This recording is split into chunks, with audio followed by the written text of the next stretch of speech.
Finally after all those years of waiting. Because யோசிச்சு பார்த்தோம் அப்படின்னா 1 வருஷம் 2 வருஷம் கிடையாது, கிட்டத்தட்ட ஒரு 3-4 வருஷமாவே பார்த்தோம் அப்படின்னா சோலார் லெவலிங் இப்போ வந்துடும், அப்போ வந்துடும், இனிமேட்டு வந்துடும், இப்போ வந்துடும் சொல்லிட்டு ஏகப்பட்ட நேரம் அப்படியே வெயிட் பண்ணிட்டு இருந்தோம். பட் ஃபைனலி இந்த வருஷம் அது வந்து இருந்துச்சு. கிட்டத்தட்ட எக்ஸ்பெக்ட் பண்ணியிருந்தோம் இல்லையா, அதை தாண்டியுமே பார்த்தோம் அப்படின்னா பூர்த்தி செஞ்சுருந்தாங்கன்னே சொல்லலாம். பட் ஒரு சின்ன வருத்தம் என்னன்னு கேட்டிங்க அப்படின்னா லாஸ்ட் எபிசோட் ஃபைனல் எபிசோட பார்த்தோம் அப்படின்னா கொஞ்சம் அப்ட்ராப்டாக அப்படியே கட் பண்ணிட்டாங்க. அப்பார்ட் ஃப்ரம் தட் நம்ம சாப்டர் வைஸ் பார்த்தோம்னு வச்சுக்கோங்களேன், 1லேருந்து 45 பார்த்தோம் அப்படின்னா சீசன் 1 அவங்க கணக்கு பண்ணி எடுத்திருந்தாங்க. If I am not wrong season 2 பார்த்தோம் அப்படின்னா 46லேருந்து ஒரு 87 மேபி 88 ஓகேவா. ஸோ இந்த ரேஞ்சுக்குள்ளே தான் அமைக்கப்படணும். ஏன்னா இதுக்கப்புறம் பெரிய பாஸ் ஃபைட் நல்லா புரிஞ்சுக்கோங்க. சோலோ லெவலிங்கை பொறுத்த வரைக்கும் ஒரு ஆக்ஷன் பேக்கான ஒரு அனிமே, அதில் சின்ன சின்ன பாஸ் ஃபைட்டு, அதாவது மினி பாஸுமே இருப்பாங்க, அந்த ஸ்டேஜுக்கு ஏற்ற மட்டும் ஒரு பெரிய பாஸுமே கொண்டு வந்திருப்பாங்க. அந்த மட்டும் ஒரு பெரிய பாஸ் ஃபைட்டு அப்படிங்கிறது 87 88 தான் நடக்குது. So if I am not wrong season 2 பார்த்தோம் அப்படின்னா 87 88 ஸோ இதுக்குள்ளே தான் முடிப்பாங்க.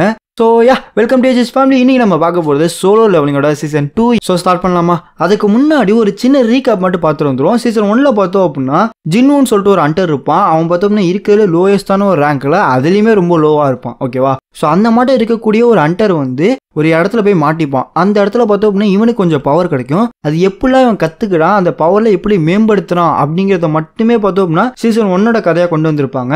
அண்ட் ஃபைனலாக பார்த்தோம் அப்படின்னா ஷேடோ மோனார்க்காவே மாறி இருப்பான் ரைட்டா. ஸோ இதுக்கப்புறம் என்ன நடக்குது அப்படிங்கிறத சீசன் 2ல் பார்க்க போகிறோம். டஞ்சனை கிளியர் பண்ணிட்டு நம்மளால நல்லா ரெஸ்ட் எடுத்துட்டு இருப்பாரு. திடீர்னு ஃபோன் வரும். டேய் என்ன டைம் ஆச்சுன்னு தெரியுமா, என்னடா இன்னும் தூங்கிட்டு இருக்க, உனக்கு என்னன்னாலும் மறந்து போச்சா அப்படின்னு சொல்லிட்டு அவன் தங்கச்சி கண்ணாமனான்னு கத்துவா. ஆக்சுவலாக இவனோட தங்கச்சியோட ஸ்கூலில் பார்த்தோம் அப்படின்னா பேரண்ட் டீச்சர்ஸ் மீட் இருக்கு. இதுக்கு வந்து இவன் போயே ஆகணும். இவன் வந்து அறக்க பறக்க கிளம்பிட்டு இருப்பான். பட் அப்போதான் ஒரு விஷயத்த நோட் பண்ணுவான். டீச்சரை பார்க்கறதுக்கு இவன்ட்டு அந்த ஃபார்மலான எந்த ஒரு ட்ரெஸ்ஸுமே இருக்காது. ஸோ ட்ரெஸ் எடுக்கலாம்னு சொல்லிட்டு முடிவு பண்ணியிருப்பான். பேங்க்குக்கு போயிட்டு இந்த மட்டும் எனக்கு பாஸ்புக்கும் டெபிட் கார்டு மட்டும் கொஞ்சம் அப்டேட் பண்ணித்தாங்க அப்படிங்கிற மாதிரி கேட்டுட்டு இருப்பானுங்க. அப்போதான் நமக்கு ஒரு விஷயம் புரிய வரும். இவனோட அக்கௌண்ட்டில் பார்த்தோம் அப்படின்னா கிட்டத்தட்ட $1.4 பில்லியன் இருக்குங்க. சீரியஸாக பார்த்தோம் அப்படின்னா அவ்வளோ காசு இருக்கும். ஸோ சும்மா விட்டுருவாங்களா? எங்கிட்ட பார்த்தோம் அப்படின்னா விஐபி கஸ்டம் இருக்குது, விஐபி ஸ்கீம் இருக்குது, அப்படி இப்படின்னு சொல்லிட்டு இவங்க பாட்டு பேச ஆரம்பிச்சிருவாங்க. இந்த பஞ்சாயத்து எல்லாத்தையுமே முடிச்சுட்டு இவன் ஸ்கூலுக்கு போவான். ஸ்கூலுக்கு போனால் தான் பார்த்தோம் அப்படின்னா அங்கே இருக்கவங்களாம் இவனை பார்த்தோன்னா டேய் யாரா இவன் இவ்வளோ வான்சமாக இருக்கான்னு சொல்லிட்டு கொஞ்சம் அலப்பறை பண்ணிட்டு இருப்பானுங்க. அதை பார்த்தோன்னே தங்கச்சி வந்து கொஞ்சம் கலாச்சிட்டு இருப்பா. ஏன்டா டேய் உனக்கு தான் கேர்ள் ஃப்ரெண்டே இல்லையாடா, அப்புறம் ஏன்டா நைட்லாம் லேட்டாக வர அப்படிங்கிற மட்டும் கொஞ்சம் கலாச்சிட்டு இருப்பா. அண்ட் இந்த எல்லாத்தையுமே முடிச்சுட்டு அவன் டேரெக்டாக பார்த்தோம்னா டீச்சரை மீட் பண்ண போயிருப்பான். ஜின்னுவோட தங்கச்சியோட பேர் வந்து ஜின்னா ஓகேவா. ஸோ இவங்க பார்த்தோம் அப்படின்னா ஒரு மெடிக்கல் ஃபீல்டில் போகணும்னு சொல்லிட்டு ரொம்ப ஆசைப்படுறா போல இருக்கு. அதுக்கு தான் இவ்வளோ கஷ்டப்பட்டுட்டு இருக்கா. அண்ட் அதே சமயத்தில் டீச்சர் என்ன கேள்வி கேட்பாங்கன்னா, இப்போதைக்கு அவளுக்கு ஏதாச்சும் ஒரு அவேகனிங் நடக்குது, ஏதாச்சும் பவர் வந்துடுச்சு அப்படின்னா நீங்கள் வந்து அவளை அண்டராக மாற்றிடுவீங்களா அப்படிங்கிற மட்டும் ஒரு கேள்வி கேட்டுட்ருவா. இதை பார்த்தோன்னா நம்மளால் தெளிவாக சொல்லிடுவான் அதெல்லாம் முடியாதுங்க அப்படிங்கிற மாதிரி சொல்லிடுவான். அப்பா இப்போதான் எனக்கு மூச்சே வந்துச்சு. ஆக்சுவலாக இந்த இடத்துல என்ன ப்ராப்ளம் நடக்கும் அப்படின்னா, இந்த ஸ்டூடெண்ட்லாம் இருக்காங்க பார்த்தீங்களா, அவங்க எல்லாருமே பார்த்தோம் அப்படின்னா அவைக்கன் ஆனோன்னே இவங்க வந்து அண்டராக போய் சேர்ந்துடுறாங்களாம். ஸ்டடீஸ் எதுவுமே கவனிக்க மாட்டாங்களாம், அப்படியே ட்ராப் அவுட் ஆகிட்டு போயிடறாங்க.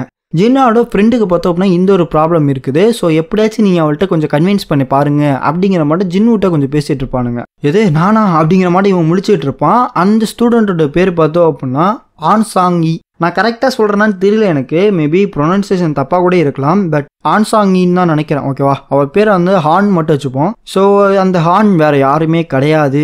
போன சீசனில் அதாவது இந்த சி ரேங்க் கேட்டை கிளியர் பண்ணுறப்போ ஒரு பொண்ணை காட்டியிருப்பானுங்களே, அதே பொண்ணு தான். அப்பயே நினச்சேன் நீனா தான் இருக்கும்னு சொல்லிட்டு. என்னது நீங்களா, நீங்கள் தான் எங்கள் மேம் மீட் பண்ண சொன்ன ஆளா, என்னங்க நீங்கள் போங்க அப்படிங்கிற மட்டும் அந்த பொண்ணு கொஞ்சம் ஒரு மார்க்கமாக பார்ப்பா.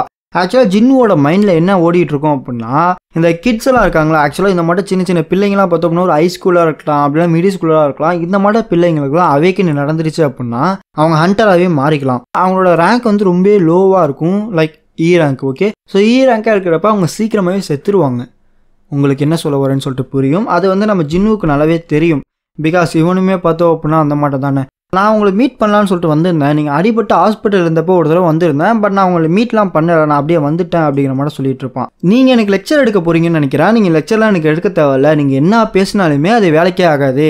நான் வந்து ஸ்கூலுக்கு போகிற ஐடியா என்கிட்ட சுத்தமாக கிடையாது அப்படின்னு சொல்லி தெளிவாக சொல்லிடுவா. எனக்கு தெரிஞ்ச வரைக்குமே நார்மல் அட்டாக் எதுவுமே பார்த்தோம் அப்படின்னா மாஸ்டர்கிட்ட ஒர்க்கே ஆகாது. அந்த மாஸ்டருக்கு நீ ஏதாச்சும் டேமேஜ் கொடுக்கணும் அப்படின்னா ஒரு மேஜிக்கல் இன்ஃபியூஸ் பண்ண ஏதாச்சும் ஒரு வெப்பன் வேணும். அதை நீ காசு கொடுத்து தான் வாங்குற மாட்டே இருக்கும். எனக்கு தெரிஞ்சு அது சீக்கிரமாகவே மறுபடியும் உடஞ்சிரும். ஸோ அதுக்காக நீ மறுபடியுமே காசு கொடுத்து நீ வாங்கணும். ஒருவேளை காசை மட்டும் மைண்ட் பண்ணி வந்த அப்படின்னா இந்த வேலையெல்லாம் உனக்கு செட் ஆகுதுப்பா அப்படிங்கிற மாதிரி இவன் பேசிகிட்டு இருப்பான். இந்த மாடல் லெக்சர் எடுக்கிறத கொஞ்சம் நிறுத்துறீங்களா, எனக்கு தெரிஞ்சு நீங்களுமே ஈரம் கட்டர் தானே அப்படின்னு சொல்லிட்டு இவ கொஞ்சம் நக்கலாக பேசிகிட்டு இருப்பா. கவலைப்படாத, நான் பார்த்தோம் அப்படின்னா உனக்கு லெக்சர் எடுக்கலாம் வரல, எனக்கு தெரிஞ்ச வரைக்குமே நான் ஒன்று கன்வின்ஸ் பண்ண போகிறதுமே கிடையாது, நான் வந்து பார்த்தோம் அப்படின்னா உன்னை ஃபுல் ஃப்ளெஜ் அண்டராக மாற்ற போகிறேன்னு சொல்லிட்டு ஒரு பெரிய குண்டை தூக்கி போட்டு விட்டுருவான். அண்ட் அதே சமயத்தில் அங்கே கட் பண்ணி டேரெக்டாக ஏர்போர்ட்டுக்கு போகிறாங்க. இவ்வளோ சீக்கிரம் கொரியாவுக்கு வருவேன் நான் நினச்சி கூட பார்க்கல அப்படிங்கிற மாதிரி பேசிகிட்டு இருப்பான். அண்ட் அதே சமயத்தில் ஜின்சாவன் வந்திருப்பான். ஸோ ஜின்சாவ் யாருன்னு கேட்டிங்க அப்படின்னா சீசன் 1 பார்த்துருப்பீங்களே, அவனை பார்த்தோன்னா டேய் என்னடா நீலாம் வந்திருக்க, உனக்கு என்ன இங்கே வேலை அப்படிங்கிற மாதிரி பேசிகிட்டு இருக்கப்ப இந்த மாதிரி எஸ் ரேங்க் கண்டரில் இருக்க யாராச்சும் ஒருத்தவங்க வந்தீங்க அப்படின்னா மானிட்டர் டிவிஷனில் இருக்க நான் வந்து தானே ஆகணும் அப்படிங்கிற மாதிரி பேசுவான். எதே மானிட்டர் டிவிஷனா, நீ இன்னும் அந்த கிழவனுக்கு தான் வேலை செஞ்சிட்டு இருக்கியாடா, எனக்கு தெரிஞ்சு ரைட் ஆர்ம் தானே நீ, நான் தானே இந்த லெஃப்ட் ஆர்ம் எடுத்தேன், எனக்கு தெரிஞ்சு நான் எடுக்கலாம் உனக்கு அந்த வேலையே இருந்திருக்காதுல அப்படிங்கிற மாதிரி இவன் பேசிகிட்டு இருப்பான். என்னதான் இவன் லூசுத்தனமாக இப்படி பேசிட்டு இருந்தாலுமே நம்மளால கடமை கண்ணியம் அப்படிங்கிற மாதிரி நிற்பான். எவ்வளோ நாள் இங்கே தங்கலான் இருக்கீங்க, கவலைப்படாத கண்ணே, நான் ரொம்ப நாளாக இங்கே தங்க போகிறது கிடையாது, நான் ஒரு சின்ன வேலையாக வந்தேன், அந்த வேலையை முடிச்சுட்டு உடனே கிளம்பிடுவேன் அப்படிங்கிற மட்டும் சொன்ன உடனே நம்மளால வைப்பாம பாருங்க ஒரு ஆப்பு. என்னதான் நீங்கள் வந்து கொரியாவை விட்டுட்டு யூஎஸ்க்கு போனாலுமே ஒரு சின்ன ஈரன் கண்டர் ஜின்னுவை பார்த்தோம் அப்படின்னா உங்களோட கவனத்தை திசை திருப்பியிருக்கானா, உங்கள் கவனத்தை ஈர்த்திருக்கானா அப்படிங்கிற மாதிரி பேசணுன்னா இவனுக்கு புரிஞ்சு போயிடும். தெரிஞ்சிருச்சு மானிட்டர் டிவிஷன் சொன்னில, உன் வேலையெல்லாம் நல்லா தாண்டா பார்த்துருக்க, இதெல்லாத்தையும் தெரிஞ்சுக்கிட்டு நீ என்ன பண்ண போற, என்னை தடுக்கலான்னு பார்க்குறியான்னு சொல்லிட்டு ஒரு மார்க்கமாக அவனை பார்ப்பாடா. நம்மளால காமாக ஒரு பதில் சொல்லுவார், என்னன்னா இல்லை நான் வந்து என் வேலையை தான் பார்த்தேன், நீங்கள் உங்கள் வேலையை பாருங்க அப்படிங்கிற மாதிரி பேசிகிட்டு இருப்பா. எனக்கு உன்னை ரொம்ப பிடிச்சிருக்குடா, நீ வேணா எங்கள் கில்டுக்கு வந்துரு, எங்கள் சாவெஞ்சர் கில்டுக்கு வந்துரு, நான் உனக்கு ஒரு நல்ல போஸ்டிங்கை பண்ணித்தரேன், அந்த கிழவனோட நல்ல சம்பளமே தரண்டா அப்படிங்கிற மாதிரி பேசிகிட்டு இருப்பானுங்க. ஆக்சுவலாக ஜின்சாவோட மனசில் என்ன இருக்குது அப்படின்னா, இப்போ வந்திருக்கான் பார்த்தீங்களா எஸ் ரேங்க் ஹண்டர், இவன் பேர் பார்த்தோம் அப்படின்னா வாங் டாங் சூ, ஓகேவா, கொரியா விட்டு ஓடி போயிருப்பான். மேபி அப்படி சொல்லாமல் எப்படி சொல்லலாம்னா கொரியா விட்டு போய் யூஎஸில் சேர்ந்துருவான். அதனால எல்லாருக்குமே இங்கே இருக்க நிறைய பேத்துக்கு பார்த்தோம்னா இவன் மேலே கொஞ்சம் காண்டாக இருக்கும். சீசன் 1 பார்த்தோம் அப்படின்னா ஜின்வு வந்து ஒரு ஹண்டரை கொண்டிருப்பான்ல, அவனோட அண்ணன் தான் பார்த்தோம் அப்படின்னா இவனோட தம்பியை கொன்னவனை கொல்றதுக்கு, அதாவது சிம்பிளாக சொல்லணும் அப்படின்னா ஜின்வுவை கொல்றதுக்காக தான் இங்கே வந்திருக்கான். இது வந்து எல்லாத்துக்குமே தெரிஞ்சிருக்கும். பட் இந்த 2 பிரதர்ஸ்குள்ளே பார்த்தோம் அப்படின்னா இந்த பிரதர்லி பாண்டிங் அப்படிங்கிறதுல எந்த அளவுமே கிடையாது. சிம்பிளாக இந்த வெறி பிடிச்ச இந்த ஃபண்ணுக்காக கொலை பண்ணுவாங்களே, ஸோ அந்த மட்டும் ஒரு ஆளுங்க தான் இவங்க. அதனாலேயே பார்த்தோம் அப்படின்னா நம்ம ஆளுக்கு உங்களை சுத்தமாக பிடிக்காது, கண்டலே ஆகாதுன்னு கூட வச்சுக்கலாம். ஸோ ஜின்சாவுக்கு பார்த்தோம் அப்படின்னா இவனை சுத்தமாகவே பிடிக்கல.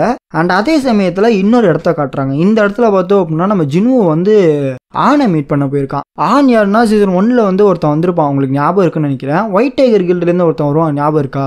அவனே தான். ஆக்சுவலாக உங்களுக்கு எல்லாத்துக்குமே ஒரு டவுட் வந்திருக்கும், ஜின்னு எதுக்கு இவனை பார்க்க போறான்னு சொல்லிட்டு உங்களுக்கு எல்லாம் டவுட் வந்திருக்கும்ல. என்ன மேட்டர்னா ஹார்ன் இருக்கா பார்த்தீங்களா, இவளுக்கு என்ன சொன்னாலுமே புரிய வைக்க முடியாது, வயசு கோளாறால ஏற்றுக்க மாட்டான் அப்படிங்கிறது ஜின்னுக்கு நல்லாவே தெரிஞ்சிருக்கும். ஸோ மூச்சை போட்டு வேஸ்ட் பண்ணாமல் இவ என்ன ப்ராக்டிக்கலாக யோசிச்சிருப்பானா, இந்த மட்டும் ஹண்டர்ஸ் எவ்வளோ கஷ்டப்படுறாங்க அப்படிங்கிறத டேரெக்டாகவே காட்டிடலாம், அப்படி காட்டினோன்னா இவ பயந்துருவா. ஸோ பயந்துட்டா அப்படின்னா இந்த ஜாபுக்கு வரமாட்டா, ஸ்கூலுக்கு போவா அப்படிங்கிறது இவனோட பிளான். அதுக்காக இவன் உடனே ஹானுக்கு கால் பண்ணியிருப்பான். ஹானுக்கு கால் பண்ணி என்ன சொல்லியிருப்பானா, இந்த மாதிரி எனக்கு நியூ ரெக்ரூட்மெண்ட் எல்லாமே வேணும், நியூ ரெக்ரூட்மெண்ட் அப்படின்னா இந்த மட்டும் இந்த டஞ்சனுக்கு வந்து புதுசாக போவாங்கல்ல, அது மட்டும் இல்லாமல் ஒரு சீராங் டஞ்சன் எனக்கு வேணும் அப்படிங்கிற மட்டும் கொஞ்சம் இது கொடுத்துருப்பான். இந்த மேட்ரு எல்லாமே பார்த்தோம் அப்படின்னா ஆன் உடனே ஒத்துப்பான். என்ன ரீசன்னா இந்த இடத்துல அதாவது ஒயிட் டைகர் கில்டை பொறுத்த வரைக்குமே அவங்களோட ட்ரைனிங் செஷன் அப்படிங்கிறது பயங்கரமாக இருக்கும் போல இருக்கு.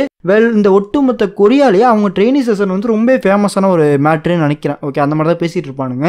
அதனால ஜினுவுக்குமே இது தெரிஞ்சிருக்கு, அதனால தான் ஜினு வந்து என்கிட்ட கேட்குறாரு அப்படின்னு சொல்லிட்டு இவன் ஒரு மாட்டை யோசிச்சிருப்பான். உடனே ஜினுவுக்கு அப்ரூவல் கொடுத்துட்டு கிட்டத்தட்ட ஒரே ஒரு A rank hunter and 7 B rank hunters 4 C rank ஹண்டரை பார்த்தோம் அப்படின்னா அப்பாயின்ட் பண்ணி ஒரு சி ரேங்க் டஞ்சன் கேட்டுக்கு அமுச்சுட்ருவானுங்க. அண்ட் இந்த சுற்றி இருக்கு பார்த்தீங்களா இடம், இதெல்லாம் பார்க்கறதுக்கு கொஞ்சம் பாலடைஞ்ச இடம் மட்டும் இருக்குல்ல, அதுக்காக இதுக்கு ஒரு ஃபிளாஷ்பேக் சொல்லுவானுங்க. மேட்ரு என்னன்னா இந்த இடத்துல கிட்டத்தட்ட 80% ஆஃப் த பாப்புலேஷன் பார்த்தோம் அப்படின்னா இங்கே யாருமே கிடையாது, எல்லாருமே பார்த்தோம்னா சிட்டிக்கு போயிட்டாங்க. அதனால கிட்டத்தட்ட ஒரு 20% தான் வாழ்றாங்களாம். ஸோ கவர்மெண்ட்டே இந்த இடத்த வேக்கன்ட் பண்ணிடலாம் அப்படின்னு சொல்லி முடிவு பண்ணியிருப்பாங்க. ஸோ உங்களுக்கு ஏற்ற இடம் அப்படிங்கிற மாதிரி சொல்லிட்டு இருப்பான். இதெல்லாம் இந்த பக்கத்து போயிட்டு இருக்கப்ப ஜின்வுக்கு ஒரு டவுட் வந்திருக்கும். பிகாஸ் இது வந்து ஒரு சி ரேங்க் டஞ்சனு, பட் எதுக்காக ஒரு ஏ ரேங்க்கு 7 பி ரேங்க்கு 4 சி ரேங்க் ஹண்டர் வந்து உள்ளார இருக்கிறீங்க, கிட்டத்தட்ட 12 பேர் பார்த்தோம் அப்படின்னா ஹை லெவலில் இருக்காங்க. அவங்கள எதுக்கு இவ்வளோ இறக்குறீங்கன்னு கேட்குறப்ப இது வந்து என்னதான் ஒரு சின்ன டஞ்சனாக இருந்திருந்தாலுமே எல்லாமே புதுசு, ஜாபுக்கு புதுசுன்றதுனால சேஃப்டி பர்பஸ்க்காக வந்து கொடுத்துருக்கோம் அப்படிங்கிற மாதிரி பேசுவான். இப்போ ஒருத்தனை காட்டுறல இந்த ரைடுக்கு கேப்டனு, இவன் வந்து ஏ ரேங்க், இவனுக்கு கொஞ்சம் அந்த இது இருக்குன்னு நினைக்கிறேன், எப்படின்னா எக்ஸ்பீரியன்ஸ்லாம் இருக்கு. ஜின்வு வரது இவனுக்கு சுத்தமாக பிடிக்கல. என்ன ரீசன்னா ஜின்வுவும் அந்த பொண்ணுமே பார்த்தோன்னா ஒயிட் டைகர் கில்டில் கிடையாது. கில்டு மெம்பர்ஸ் மொத்தம் 12 பேர், இவங்க 2 பற்றி சேர்த்தா 14 பேர் வந்து இப்போ இந்த டஞ்சனுக்குள்ளே போக ஆரம்பிக்கிறாங்க. பட் ஹானோட மனசுக்குள்ளே என்ன இருக்கும் அப்படின்னா இந்த ஜின்வு மட்டும் தான் மேட்ரு, இவனுக்கு அந்த பொண்ணெல்லாம் ஒரு மேட்ரே கிடையாது. ஏன்னா ஜின்வு சொன்னதுனால மட்டும்தான் இவன் வந்து ஒத்துக்கிறானே இந்த டீலுக்கு. எல்லாமே தயாராகிறாங்க, உள்ளாருமே போகிறாங்க. இந்த பொண்ணு பார்த்தோம் அப்படின்னா ரொம்ப எப்படி சொல்கிறது அப்படின்னா இதாயிட்டா, குசி ஆயிட்டா, ஐயா ஐயா ஜாலி அப்படிங்கிற மட்டும் உள்ளார போகிறானுங்க. ஜின்வுக்கு வந்து ஒரு மாதிரி சென்சேஷன் ஆகுது. என்னடா ஒரு மார்க்கமாக இருக்குன்னு சொல்கிறப்பயே அந்த கேட்டு பார்த்தோம்னா அப்படியே ரெட் கலராக மாறுது. வெளியில் பார்த்தோம் அப்படின்னா அந்த அந்த தண்டரா மட்டும் டம்மு டம்முன்னு சொல்லி வெடிக்குது. இவங்களே அலறானுங்க. என்னாச்சு, என்ன இளவுடா இது, ஏன்டா இப்படி ஆகுது, இது தப்பாச்சு, இது வந்து டிமென்ஷனல் ஃப்ளக்சுவேஷனு, ஐயோயோ இது ஆபத்து ஆபத்துன்னு சொல்லிட்டு பயங்கரமாக கத்துவானுங்க. திடீர்னு நம்ம ஜின்வு தலையை வெளியில் விட்டு டேய் இங்க பாருங்கடா அட்டாக் ஃபோர்ஸ் கால் பண்ணுங்க, ரொம்ப அர்ஜென்ட்டு, இது வந்து வேற கேட்றான்னு சொல்லிக்கிட்டு இருக்கப்பே ஜின்னுவை பிடிச்சி இழுத்துரும் கேட்டு. இவங்களுக்கு ஒரு மாதிரி திக்குன்னு ஆயிரும். எது அட்டாக் ஃபோர்ஸா, வாய்ப்பே இல்லை, கால் பண்ணுவான். மேட்ரு என்னன்னா இது வந்து ஒரு ரெட் கேட்டான். இவனுக்கு கேட்டான் டேய் என்னடா பண்ணி வச்சிங்க, ஒரு சி ரேங்க் கேட்டில் எப்படா ரெட் கேட் வந்து தொலைஞ்சிச்சு. ஸோ உண்மையிலே பார்த்தோம்னா ரெட் கேட் வந்திருக்கா, வரேன்டா நேரில் வரேன்டா அப்படின்னு சொல்லிட்டு நம்மளால காட்டுவானுங்க. ஸோ இந்த ஒயிட் டைகர் கில்டு இருக்குது பார்த்தீங்களா, அது எல்லாத்துக்குமே ஃபவுண்டேஷன் போட்டது, எல்லாத்துக்கும் லீடரை பார்த்தோம் அப்படின்னா நம்மால் தான். இவரோட பேர் வந்து பாங் யூன் ஹா. கொஞ்சம் கஷ்டமாக இருக்குன்னு நினைக்கிறேன், ஒயிட் டைகர்னே கூப்பிட்டுக்கலாமா. ஸோ இந்த இடத்துல இந்த எபிசோடை கட் பண்ணலான்னு நினைக்கிறேன். ஸோ அஃப்கோர்ஸ் இது வந்து ரொம்ப சின்ன ஒரு எபிசோடு தான், பிகாஸ் இது வந்து ஸ்டார்டிங் அப்படிங்கிறதுனால கொஞ்சம் கம்மியாக போட்டிருக்கேன். நெக்ஸ்ட் சாப்டரில் பார்த்தோம் அப்படின்னா நம்ம பழையபடி 5-3 ஸோ அந்த கணக்குப்படி பார்ப்போம். இதுக்கப்புறம் இவர் என்ன பண்ண போகிறாரு, அந்த ரெட் கேட்டுக்குள்ளே என்ன தான் ஆனாங்க அப்படிங்கிறது எல்லா மேட்டரையுமே நான் நெக்ஸ்ட் எபிசோடில் சொல்கிறேன்.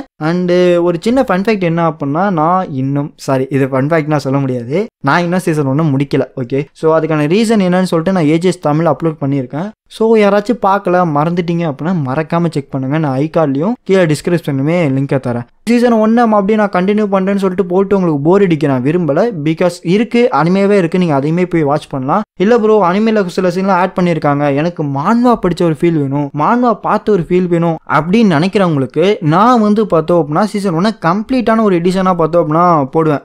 நிறைய பேருக்கு தெரிஞ்சிருக்கும், டிமன் ஸ்லேயர் ஃபாலோ பண்ணது தெரிஞ்சிருக்கும். ஒவ்வொரு சீசன் முடிச்சோன்னே ஒரு கம்ப்ளீட் எடிஷன் போடுவோம் இல்லையா, அந்த மாதிரி சீசன் 1க்கு ரெடி பண்ணி நான் கம்ப்ளீட்டாகவே போட்டுடுறேன். பேரலாக பார்த்தோம் அப்படின்னா சீசன் 2 இங்கே ஓடிக்கிட்டு இருக்கும். ஸோ யாராச்சும் வாட்ச் பண்ணணும்னு நினச்சிங்க அப்படின்னா மறக்காமல் சப்ஸ்கிரைப் பண்ணுங்கள். நீங்கள் கொடுக்குற சப்போர்ட்டை பொறுத்த வரைக்கும் தான் இந்த சீசன், அதாவது சோலோ லெவலிங்கோட சீசன் 2 பார்த்தோம் அப்படின்னா வாரத்துக்கு 2 வீடியோவா இல்லை 1 வீடியோன்னு சொல்லிட்டு நான் முடிவு பண்ண முடியும். So give your supports and கமெண்ட்லேயும் பார்த்தோம் அப்படின்னா லைக்லேயுமே அந்த சப்போர்ட்டை காட்டுங்க. So love you guys, thank you so much.